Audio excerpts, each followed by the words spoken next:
Hello students, आपको एक और लेसन में खुशामदीद।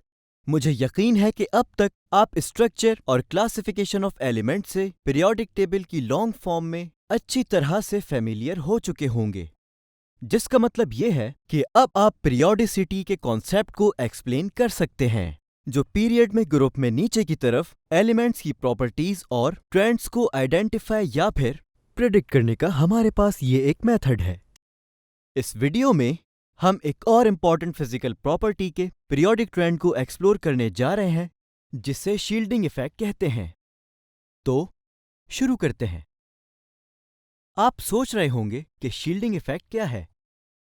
चले हम सबसे पहले शील्डिंग इफेक्ट के मतलब को समझते हैं और ये एलिमेंट्स में कैसे पीरियड और ग्रुप में नीचे की तरफ चेंज होता है। तो शील्डिंग इफेक्ट वो इफेक्ट है जो प्रोटेक्ट, स्टॉप या फिर शील्ड करता है। चलें इस कॉन्सेप्ट को क्लियर कर लेते हैं।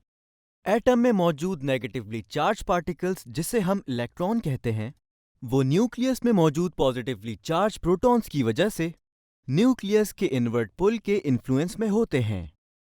प्रोटॉन्स वैलेंस इलेक्ट्रॉन्स को अपनी तरफ पुल करने की कोशिश करते हैं, जिसे हम न्यूक्लियर चार्ज या एक्चुअल न्यूक्लियर चार्ज कहते हैं।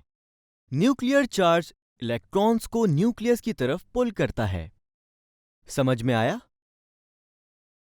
स्क्रीन पर मौजूद इस पिक्चर को देखें ताकि समझ सकें कि शील्डिंग इफेक्ट किस तरह काम करता है। तो आखिर शील्डिंग इफेक्ट क्या करता है? Shielding effect actual nuclear charge को डिक्रीज करता है। ऐसा क्यों होता है?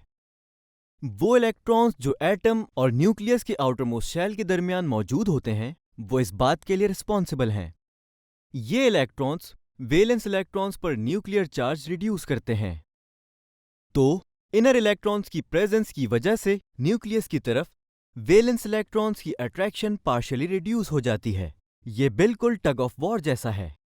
न्यूक्लियस वैलेंस इलेक्ट्रॉन्स को अपनी तरफ पुल करने की कोशिश करता है, जबकि वो इलेक्ट्रॉन्स जो न्यूक्लियस और वैलेंस इलेक्ट्रॉन्स के दरमियान मौजूद होते हैं, वो आउटर मोस्ट शेल में इलेक्ट्रॉन्स को रिपेल करने की कोशिश करते हैं। इस रिपल्जन की वजह से ओवरऑल अट्रैक्टिव फोर्स या ओवरऑल न्यूक्लियर चार्ज रिड्यूस हो जाता है।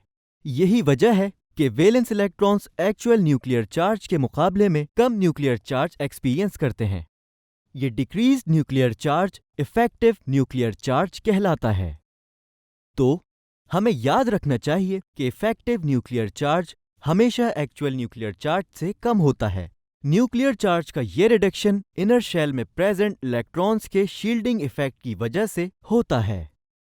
ये इलेक्ट्रॉन्स वैलेंस इलेक्ट्रॉन्स पर लगने वाली न्यूक्लियस की फोर्स ऑफ अट्रैक्शन को शील्ड करते हैं। ये शील्डिंग इफेक्ट कहलाता है। समझ में आया?